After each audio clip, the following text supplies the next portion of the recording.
people like me. You need people like me so you can point your f***ing fingers and say, that's the bad guy. That's the bad guy. That's the bad guy. That's the bad guy. That's the bad guy.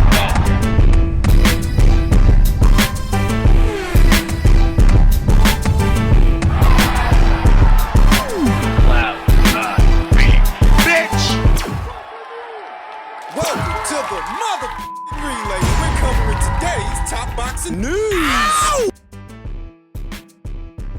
Okay, we'll start with this. Another look at the ongoing situation at light heavyweight between David Benavidez and what is supposed to be his next opponent, David Morrell or Jesse Hart.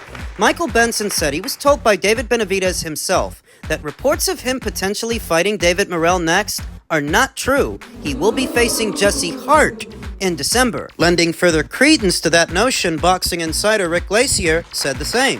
David Benavidez will be fighting Jesse Hart next. Despite internet rumors of Benavidez facing David Morrell, why is Benavidez fighting Hart? Because Hart's very long in the tooth. It's the path of least resistance. It's the PBC way. Seems simple enough. The problem is, nobody told Jesse Hart. According to Jesse, I don't know nothing about fighting David Benavidez. I haven't spoken to anybody involving details about us fighting. I don't know where y'all are getting this narrative. So let's recap.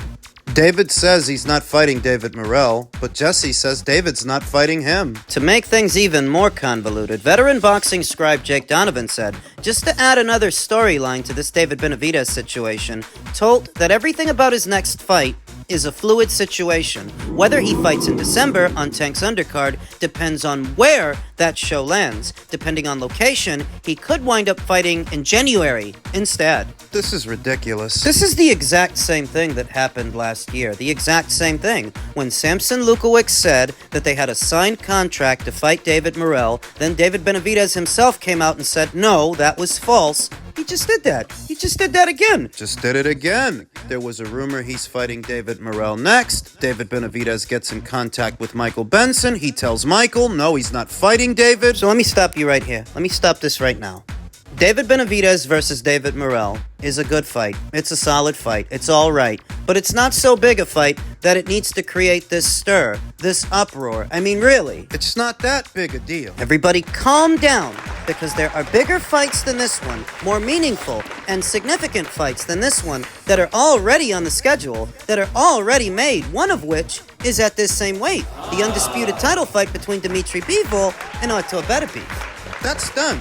That's made. If this isn't, who cares? I think it's an indictment if it's not made. I think it's an indictment on the fighters, Al Heyman's PBC, that here you have two fighters on the same side of the street that have campaigned at two separate weights parallel to each other, and for whatever reason, you still can't get it done. You can't get it done. But we've seen this already. We saw this before when Gary Russell and Leo Santa Cruz were champions at the same weight, when Jarrett Hurd and Jermel Charlo, they were champions at the same weight. They didn't make the fight. They've got two champions at 140 in Alberto Puello and Rayo Valenzuela. Two more champions at 147 in a Montestanionis and Mario Barrios. Now, you ask me, which one of those fights are they making? You tell me. Which one are they making? That when I see they're not making David Benavidez versus David Morrell, well, I'm not surprised. This is what they do. This is what happens when you have a proliferation of PBC fighters at a given weight. What's at the heart of the matter is that the time is never right. It's never the right time to make these fights. Not according to them. It needs more time. Remember, Samson Lukowicz held off on making Benavidez versus Plant when they were both unbeaten champions because he wanted more time. That's the same thing that's going on here. Except it's a member of Morrell's team that's asking for more time. As we want in 175. None of them, not even Benavidez or Morrell, look the way we want them to look at 175.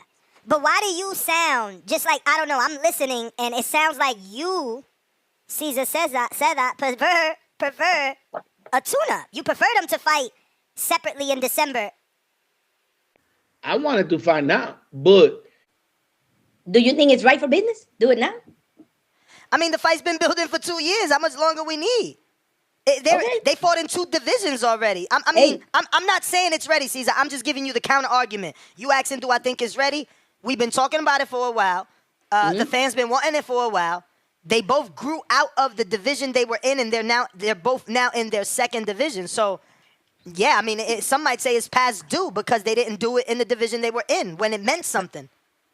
He's selling tickets and building that house now. That bring him to the part that, like King said, if they bring him one day to Florida, then it might be, it might be a great build-up. You sound like you're trying to get your man's Royale, profile. you know what I'm saying? You sound like you're trying to get your man's profile up, man. You say you want the fight, but it sounds like you need your man's profile to be bigger. Yeah, it's cool to dream about it, right? But it's got to be a way. It got to make sense for business also. It's not a problem. Morrell already said last night, let's do it in December, right now in December. And now they changing, January. And now, they got their people. Somebody is yeah, filtering. but January, because of Earl and Fundora, is going to be on the undercard. David has announced that he was going to be on Earl's undercard for the last 2 to 3 interviews. So Morrell can't get upset that you moving from December, where people got to worry about Christmas, to January, a new year, a new physical quarter, new budgets for all companies, for anybody, potential sponsors. January is a good year. And they said end of the year for the Earl fight. So, end of January for the Earl fight. But I just want to say, I just feel that the whole business end is being interjected because we see Morrell not look good. People don't want to give me credit. They acting like I'm blind and he won that fight. But all of a sudden, we want tune-ups and build-ups. If he was a killer, like they said, ain't no tune-ups and build-ups. No, you go kill. Hold on, Ness.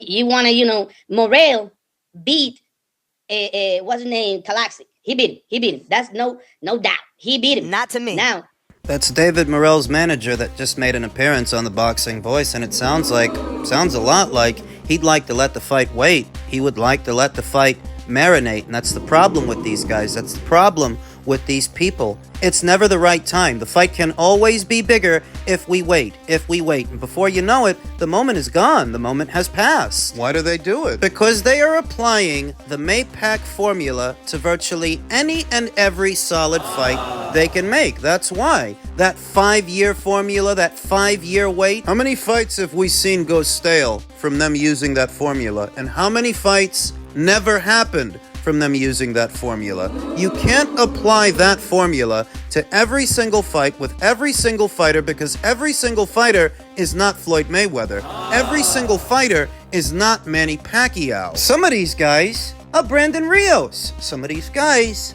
are Robert Guerrero, Andre Berto. Some of these guys are on that level. Not the Mayweather level, not the Pacquiao level. Some of these guys. I read an article where Ronnie Shields talked about how they were first approached for a David Benavidez fight when David Morrell was only 5-0. Ronnie didn't want to do it then because he felt that David Morrell wasn't ready. So they didn't do it. They let David have a couple more fights, and then they felt he was ready. They start pushing for it. But at this time, Team Benavidez ain't interested. That was last year. So that this year, it's Team Morrell that wants more time? Time for what?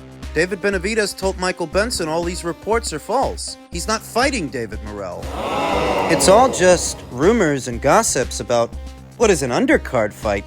A fight that isn't big enough to be a main event unto itself. It's all much ado about nothing. Sorry, but it's not that big a deal. It's not that important. If they make it, all right. If they don't make it, I wasn't expecting them to anyway. That's their MO. Then why'd you just spend 8 minutes talking about it? In men's heavyweight news, the Anthony Joshua rematch is looking increasingly likely to happen next, as Eddie Hearn reveals Turki El Sheikh's plan. Rematch clauses come in many different forms, Hearn told Talk Sports' Spencer Oliver. We have a fight with Riyadh Season. One of our options is to fight Daniel Dubois again, and our contract is with them. His Excellency Turki El Sheikh will make a deal with Frank and Daniel to make that fight happen. The terms will have to be agreed with them. We have already agreed our terms. We have the option to rematch with Dubois. Our meetings with His Excellency, he wants the rematch. AJ will always want the rematch. Daniel wants the rematch too. It's the biggest fight for him, and they will fancy it. It is a case of going away and talking about, do we go straight into the rematch? And when will it be? It was a heavy night at the office. We aren't going back to fight in 10 to 12 weeks. He needs his rest and time to recover. Joshua and Hearn confirmed immediately after he was stopped that the intention was to pursue a sequel. Many senior figures in the boxing world suggested Joshua should consider retirement, but he defiantly insisted he still has more to give. That's what Bob Arum had to say about it. Bob Arum thinks Anthony Joshua is finished. Do you think AJ just had an off night? No, you don't have an off night getting this shit out of you that way. I just think AJ, has been through a lot of wars, and I think it's over for him as well as over for Wilder. Maybe they can fight each other, that'd be a good thing. AJ will be hoping to get back on track at heavyweight despite the nature of his defeat, with a fight against Tyson Fury still part of his plan. Fury meets Alexander Usyk in a sequel of their own on December 21st, and a 2-fight deal could crop up in the new year. Dubois himself will now be the only obstacle to an immediate redemption shot if he chooses to pursue another option. Yeah, if that happens down the line, then yes, Dubois told Talk Sport. If that happens next, then yeah, I want to go for it. I want to do even better next time. I know where I need to improve as well, so as a champion and a fighter, I want to prove people wrong every time, and that's what we've been doing. I think I would. I can do a lot better than that. It was a great showing, but next time I believe I'll be more clinical, more sharp, more everything. More bad news for Anthony. So Eddie Hearn has revealed that His Excellency Turki Al-Sheikh has told them he wants to make the Daniel Dubois versus Anthony Joshua rematch. Hearn added that both AJ and Dubois also want the rematch to take place, so I guess it's happening. Though, should it? And do you guys give Anthony Joshua any kind of odds to improve, to do better, to do what he should have done the first time out? Tony Bellew does. Tony Bellew is confident that Anthony Joshua trumps Daniel Dubois in a rematch despite the damning defeat. Well, of course he does. That's Anthony's old buddy. He's gonna back him no matter what. But should we? Tony Bellew said, if he takes the immediate rematch, is it one that I think he can win? Absolutely. If Anthony Joshua comes out and lets his hands go and meets Daniel Dubois head-on and lands first, the fight is over. But he didn't, and that's not what happened. If Anthony Joshua meets him head-on and lets his hands go, it's George Foreman and Ron Lyle all over again. But I'll tell you something, it's over even quicker. When your attributes stack up better than your opponent's attributes, when you're a little bit faster than your opponent, stronger, better technical ability, better footwork, better defense, I don't understand why you don't get into exchanges with them straight away. If you're a bit quicker, you're going to get there first. If you're a bit more explosive, the shots are going to be more damaging. AJ didn't take that approach, and that's on him and the team. So what's Tony telling him to do? Come out guns blazing like a bulldozer? Just try to steamroll him? Trade with him? He did that. He did that in the 5th round when he hurt him with that big right hand and he went in for the kill and they were trading. Daniel's the one that landed first. Daniel's the one that got the shot off in the exchange. I don't know that we can sit here and say that Anthony's faster than Daniel or stronger than Daniel when Daniel's punches looked a lot quicker and a lot more damaging than Anthony's. I don't think it all boils down to a few defensive lapses in judgment. It's not just that. And I'm no fair weather fan, not fickle like that. When Anthony Joshua lost to Andy Ruiz, I was confident that he could avenge the loss, that he has the right tools, and he just needs to pick the right ones for this assignment because he fought the wrong fight the first time out. This time, it was a whitewash. Where to begin with all the things that went wrong? It was a fellow content creator from right here in the YTBC, Lucia, that said,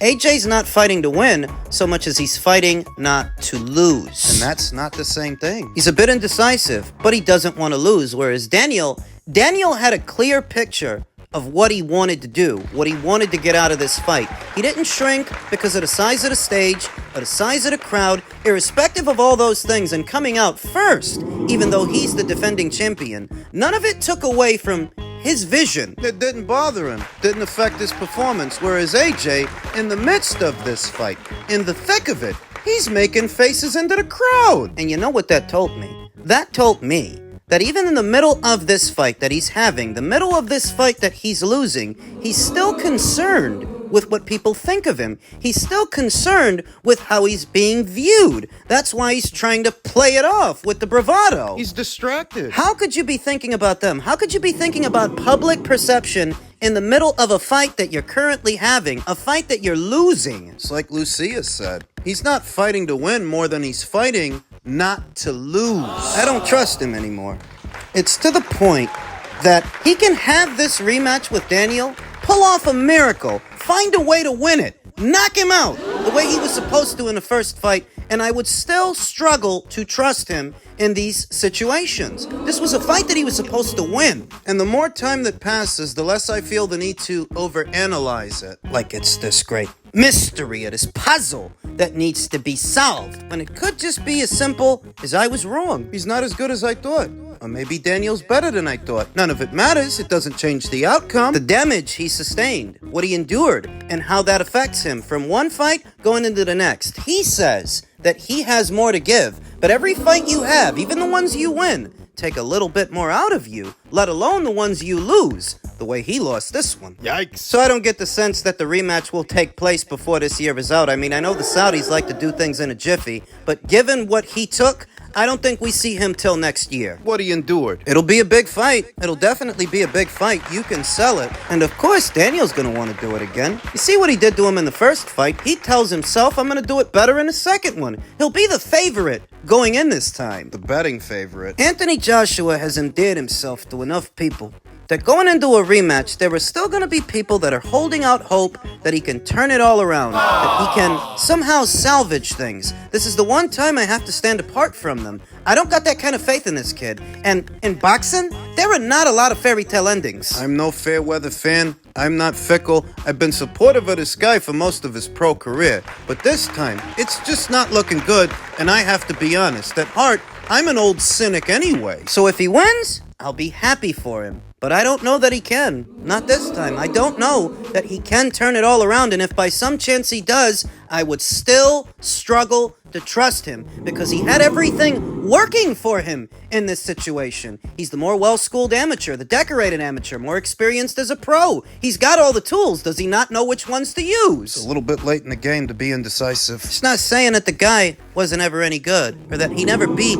anybody good. It's not undermining his contribution to the British boxing scene and boxing as a whole because he managed to create a lot of excitement and generate a lot of money. He's done well for himself. But I'm a realist. It's just like Bob said. You can't chalk up a beating like that to just being an off night. And even if it was an off night, well, a beating like that takes something out of you that you can't get back. Look at how long it took Anthony to start throwing with conviction again, throwing with confidence after the Ruiz fight. That took something like 2 or 3 years. Really get him to step into his punches again, use his power again, throw with conviction again. That took a long time. What he needs is not something that he can find in a new corner, a new trainer. It's not about Ben Davison. And whatever he's missing, Ben or nobody else can give it to him. He's had his fair share of trainers. Rob McCracken, Angel Fernandez. Robert Garcia, Derek James, now Ben Davison. I mean, come on. Come on. It's not tearing him down. That's just the reality of the situation.